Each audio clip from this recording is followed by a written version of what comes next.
As moedas digitais de bancos centrais estão sim avançando. É o que comprova uma recente pesquisa com mais de 90 bancos centrais mundo afora. Essas são as CBDCs, Central Bank Digital Currencies. Alguns países focam mais no uso no atacado, como é o caso do Drex aqui no Brasil, outros mais no varejo, como já aconteceu na China, e algumas regiões exploram ambos os usos. Esse é o caminho do euro digital do Banco Central Europeu. E nos Estados Unidos há uma rejeição expressa contra qualquer formato de moeda digital emitida pelo Federal Reserve. Então nesse vídeo vamos trazer as principais conclusões dessa pesquisa, onde o Drex se enquadra nesse mundo e como o euro digital está progredindo na Europa. E para aqueles que estão chegando agora aqui no canal, meu nome é Fernando Urja, aqui a gente fala de economia, mercado, investimentos e tecnologia aplicada às finanças. Temos vários vídeos sobre esse assunto de moedas digitais de bancos centrais. Vou colocar alguns links aqui em cima. E se você gostar do conteúdo, considere se inscrever no canal, ativar as notificações, compartilhar também este vídeo e dê o joinha. Tudo isso ajuda o YouTube a distribuir cada vez mais a nossa mensagem. Pois essa pesquisa que eu vou mostrar para vocês, ela foi realizada pelo Banco da Basileia, que é o banco dos bancos centrais, o Bank for International Settlements, e ela foi divulgada agora no mês de agosto e traz vários dados sobre como estão evoluindo os diferentes projetos de CBDCs mundo afora. E eles começam explicando as variações das CBDCs. Até porque essa foi uma pergunta recente que eu recebi nos vários vídeos. Pô, mas realmente há essa distinção entre CBDC de varejo e CBDC de atacado? E sim, há essa distinção. Então eu começo mostrando aqui primeiro na introdução, onde o BIS diz o seguinte: esse paper apresenta os resultados de uma pesquisa do BIS de 2024 sobre as moedas digitais de bancos centrais e cripto. Um total de 93 bancos centrais participaram da pesquisa. E eles compartilharam insights sobre o nível de envolvimento no trabalho com o CBDC e, condicionado a esse envolvimento, quais foram as motivações para potencialmente emitir uma CBDC, os casos de usos vislumbrados e as funcionalidades desenhadas. Uma CBDC é uma representação digital melhorada do dinheiro do Banco Central e pode incluir tanto a versão de varejo quanto a versão de atacado.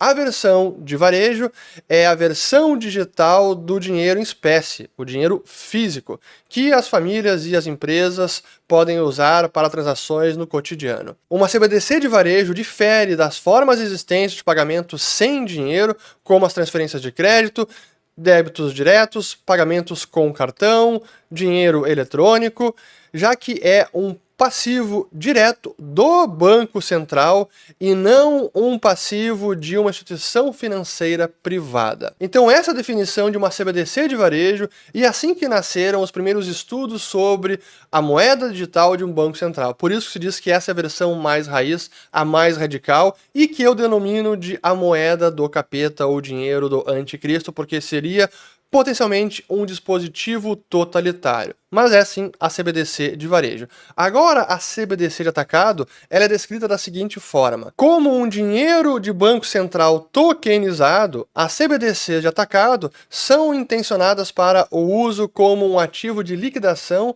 em transações entre bancos centrais e outras instituições financeiras. Uma CBDC de atacado serviria um papel similar ao que hoje as reservas dos bancos centrais no sistema atual, mas com funcionalidades adicionadas que permitiriam a tokenização, assim como programabilidade e composabilidade. Os resultados apresentados nesse paper trazem luz ao status e às últimas tendências no trabalho dos bancos centrais com CBDCs de varejo e de atacado. Então aqui está bem clara a diferença entre os dois formatos de CBDC. Aqui apenas para ficar claro a diferenciação que eles fazem entre economias avançadas e economias emergentes ou em desenvolvimento. As avançadas praticamente aqui é Estados Unidos, Canadá, Europa, ali Islândia, os países nórdicos, aí temos Austrália, Nova Zelândia, Singapura, Hong Kong, Coreia do Sul e Japão, e aqui temos então os países avançados, economias avançadas. E aí, quais são os primeiros resultados que eles trazem aqui? Vejam que interessante. Em percentual dos respondentes, quem está envolvido com o trabalho com CBDC? praticamente 90%, embora tenha reduzido um pouquinho do ano de 23 para 24, a pesquisa foi sobre o ano de 2024, ainda assim é um percentual muito relevante. E quais são os tipos que estão sendo trabalhados? Em amarelo, ambos os usos, varejo e atacado. Em azul aqui, apenas atacado. E em vermelho, apenas varejo. Notem que houve um leve decréscimo aqui em CBDC de varejo e está aumentando a de atacado. Agora mostrando apenas economias avançadas e economias emergentes. E eu vou destacar a CBDC de varejo, que é a linha vermelha. No caso de economias avançadas, está caindo os usos de CBDC de varejo, ou projetos trabalho com CBDC de varejo, enquanto nos países emergentes volta a aumentar. Então tem mais bancos centrais emergentes trabalhando em CBDC de varejo. E o status desses diferentes projetos, notem aqui que em termos de projeto piloto, CBDC de varejo, economias avançadas, alguns estão em projeto pilotos, mas é a parte menos relevante. Enquanto aqui as economias emergentes, alguns já começaram a trabalhar numa CBDC que está funcionando e outros já emitiram uma CBDC. Este é um dos quadros mais interessantes que revela bastante da essência por trás deste novo experimento monetário e financeiro. As motivações para emitir uma CBDC. Primeiro aqui a CBDC do capeta, então Retail CBDC, e abaixo a CBDC de atacado. E aí tem várias motivações: estabilidade financeira, implementação de política monetária, inclusão financeira, eficiência de pagamentos, tanto doméstica quanto entre fronteiras, segurança de pagamentos e robustez, e por fim, que é realmente a essência e que praticamente há um consenso tanto entre países emergentes quanto avançados, preservar o papel do dinheiro do Banco Central. Claro, eles não querem perder o controle, portanto, todos aqui colocando como muito importante na motivação para emitir uma CBDC, seja de atacado, seja de varejo. Então sim, aqui sabemos a verdade por trás da emissão de uma CBDC. Agora, há amparo legal para a emissão de uma moeda digital de Banco Central, pois a pesquisa também fez essa pergunta, e é interessante observar aqui os resultados. No caso de países avançados, o Banco Central tem autoridade legal para emitir CBDC? Pouquíssimos responderam que sim, e países emergentes, mais de 40% responderam que sim. Os países avançados dizendo que há incerteza, quase a metade, e já os emergentes, menos de 10%, menos de 15%, acha que é algo incerto. Outros disseram que não tem autoridade, como está aqui abaixo, e alguns não responderam. Então, está num terreno um pouco ambíguo, há incerteza sobre autoridade legal para emitir a versão digital do dinheiro em espécie, que é a CBDC de varejo. Sobre o atacado, eu diria que não importa tanto assim, mas ainda aqui, mais bancos centrais acreditam que há sim a permissão legal para emitir uma CBDC de atacado. E aí vem uma seção interessante sobre as funcionalidades pretendidas, e eu vou destacar aqui no caso de CBDC de atacado, no que diz respeito à tecnologia a ser usada. Então aqui, ó, serão usadas as DLTs, as tecnologias de registro distribuída. No caso de países avançados, uma boa parte aqui acredita que sim, até mais que a metade é sim ou provavelmente, e o restante não sabe. No caso de países emergentes, é similar, mais provável do que sim, e quase metade aqui que também não sabe. Agora, como a gente acabou de ver com o nosso Drex, DLTs já estão caindo em descrédito, ou os bancos centrais estão percebendo que não traz muitos benefícios para o operador do sistema, que será o Banco Central. Como o próprio Bacen já se deu conta, e o Galípolo falou sobre isso, e já foi anunciado que não será usada nenhuma blockchain, nenhuma DLT no Drex, que começará a ser usado em 2026. Eu falei sobre isso no vídeo passado, vou colocar o link aqui em cima. E mais uma comprovação do que eu venho afirmando há muito tempo, aqui sobre as funcionalidades do DLT. Primeiro, o ponto nevrálgico está aqui, ó, operado pelo Banco Central. Mais de 80% dizendo que sim ou provavelmente, e poucos dizendo que não sabe, e quase ninguém dizendo que não. Ou seja, como é óbvio, é um banco central, não vai deixar um sistema a ser operado por vários participantes, ser semi-descentralizado ou muito menos descentralizado. Será um sistema centralizado. E aí, para isso, não precisa DLT, pode ser outro tipo de tecnologia, como o Bacen acabou de perceber que é o mais sensato a ser feito para uma CBDC de atacado. E a conclusão na pesquisa do BIS diz o seguinte: o envolvimento dos bancos centrais em trabalho com CBDC permaneceu forte em 2024. Dos 93 bancos centrais pesquisados, 91%, ou 85 bancos centrais, estavam explorando ou uma CBDC de varejo, ou uma de atacado, ou ambas. Preservar o papel do dinheiro do Banco Central em meio ao declínio do dinheiro em espécie, a evolução dos criptoativos e a tokenização emergente de ativos tradicionais permaneceram como o motivador principal para vários bancos centrais. Então aqui está claro qual é a motivação ou o objetivo. E o Drex, onde se enquadra nisso tudo? Como vem sendo comunicado pelo Banco Central, aliás, desde o início, o Drex seria uma CBDC de atacado. Embora eles chamassem de real digital, o que trouxe mais confusão, porque dava a impressão que era sim uma CBDC de varejo, na verdade é um sistema para tokenizar as reservas dos bancos.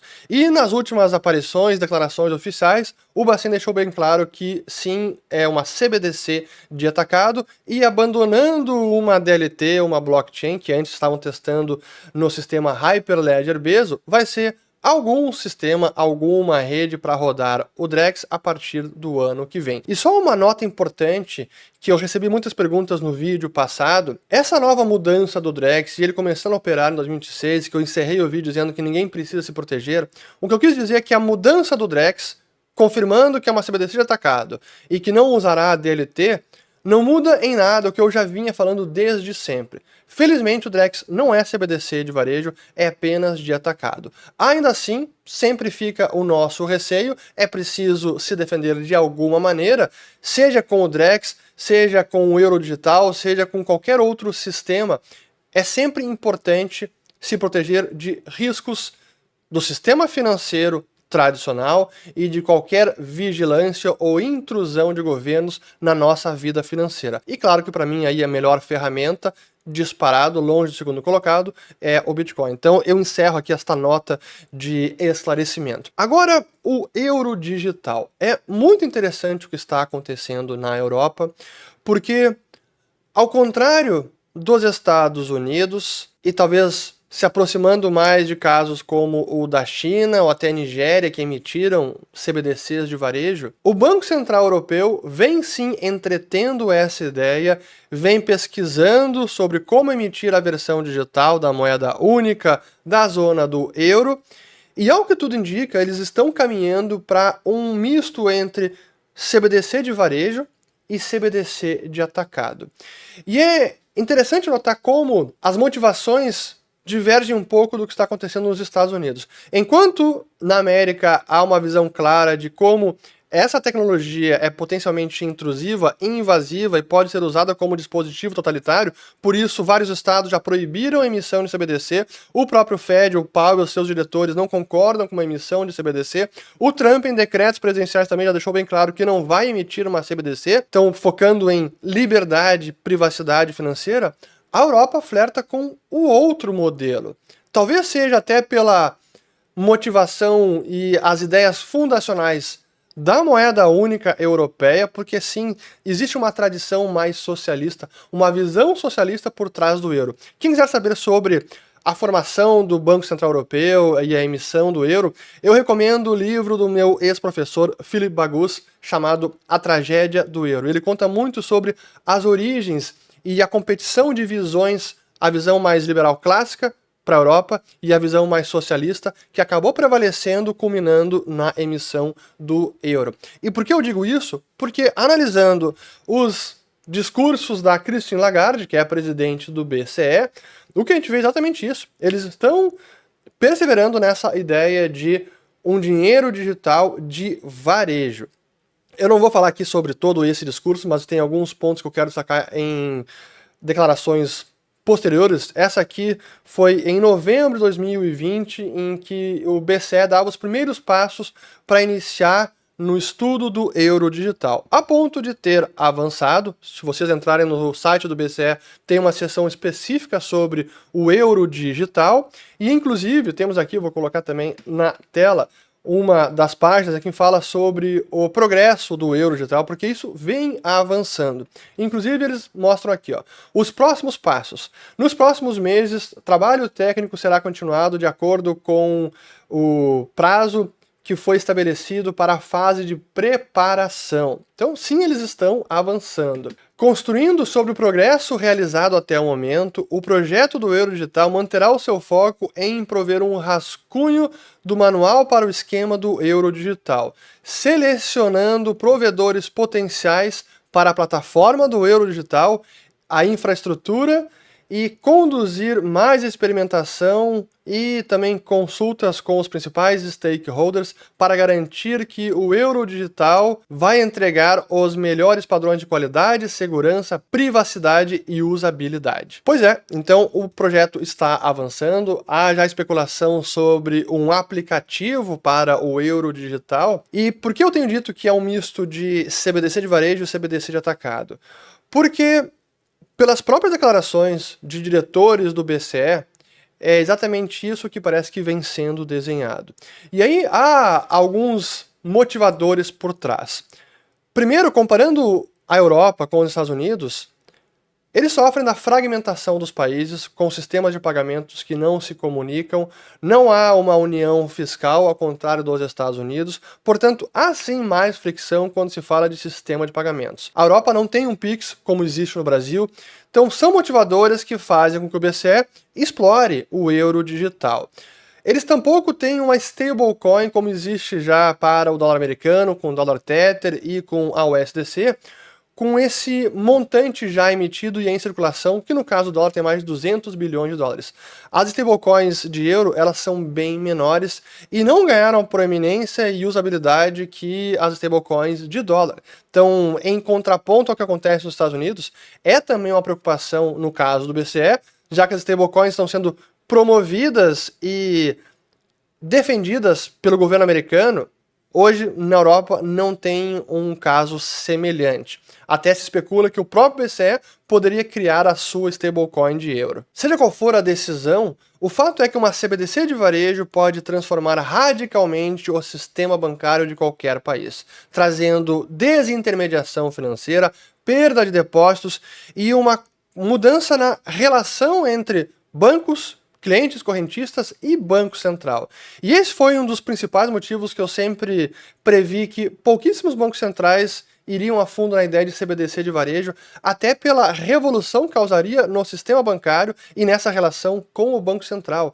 É outro sistema, é bem diferente. Mas a Europa está, sim, insistindo nessa ideia, e em fevereiro do ano passado, alguns diretores do BCE, eles rebateram este medo de perda de depósitos dos bancos neste artigo intitulado Euro Digital, desmascarando os receios dos bancos sobre a perda de depósitos. E aí dizendo, muitos bancos temem que seus clientes possam retirar depósitos para deter euros digitais. Esses receios são descabidos. Um euro digital será concebido como meio de pagamento e não para investimento, argumentam aqui os autores. Então, o medo não é descabido, o medo ele é muito válido, e por isso que eles estão desenhando um euro digital para impedir que isso ocorra. Então, voltando aqui ao artigo, para preservar a função econômica dos bancos comerciais, as posições de euro digital individuais seriam limitadas, então as pessoas físicas poderiam ter um limite só na sua carteira digital do BCE em euros. Mas eles prosseguem. Comerciantes poderiam receber e processar o euro digital, mas não poderiam guardar de nenhuma forma. Então eles não poderiam encarteirar e ter um saldo de euro digital. Isso para os comerciantes, protegendo a base de depósitos corporativos do sistema bancário. Então eles concordam que o receio de perder depósitos ele é real, por isso estão concebendo com algumas travas e restrições para impedir que isso aconteça, porque o receio sim, ele é válido. E aí eles prosseguem. Além disso, as posições de euro digital não teriam rendimentos, não teriam juros. Os usuários poderiam vincular perfeitamente a sua conta de euro digital com a sua conta de pagamento no seu banco, permitindo um mecanismo de cachoeira reversa. Imagino que isso seria o sujeito recebendo a conta de euro digital e automaticamente indo para sua conta bancária o saldo recebido. Isso elimina a necessidade de pré-carregar a sua conta de euro digital para pagamentos online, porque qualquer déficit seria coberto instantaneamente pela conta bancária comercial vinculada, contanto que tenha fundos suficientes disponíveis. E eles prosseguem no artigo rebatendo mais algumas preocupações sobre desintermediação, porque são receios reais e válidos. Tanto é que o projeto de euro digital concebido inclui travas para impedir que as pessoas físicas mantenham algum saldo elevado nas suas carteiras digitais de euro, enquanto os comerciantes serão proibidos de manter qualquer saldo. Então, ao que tudo indica, o euro digital caminha para ser uma espécie de Pix, um sistema de pagamentos instantâneos, mas junto com uma CBDC de varejo mais à la China. Embora limitada no começo, com restrições, ainda assim é uma CBDC de varejo, é a moeda do capeta. Então, vejo com muito receio, é um perigo esse sistema, porque ele inicia com este modelo para expandi-lo e torná-lo uma CBDC de varejo ainda mais ampla. É apenas uma mudança simples de parâmetro. Então, olho para o que está acontecendo aí com o euro digital na Europa. No fim das contas, as CBDCs, sejam de varejo, sejam de atacado, mas muito mais a de varejo, na sua essência, é um experimento de controle social travestido de conveniência. Mas é isso que significa CBDC. É a busca por manutenção de controle sobre o nosso dinheiro pelos bancos centrais. E eu vou ousar em fazer aqui um exercício de futurologia. Dos diversos projetos que estão em andamento, a maior parte vai abandonar esta ideia de DLT, de redes inspiradas em blockchain, porque não é necessário. Se é o Banco Central, uma autoridade monetária que vai realizar, executar e operar esse sistema, não há a menor necessidade de ter uma rede semi ou descentralizada. Centraliza tudo e usa a melhor tecnologia para os fins buscados pelos bancos centrais. E felizmente, muitos, especialmente em democracias mais liberais e representativas, perceberão os riscos e as dificuldades de emitir uma CBDC de varejo raiz, porque ela sim muda radicalmente como funciona o sistema financeiro. E quem sabe, e eu espero, o próprio Banco Central Europeu vai se dar conta deste problema. Espero ter gostado, se inscrevam no canal, ativem as notificações, vou colocar também mais vídeos sobre este assunto e compartilhem este vídeo. Valeu, obrigado, volto no próximo.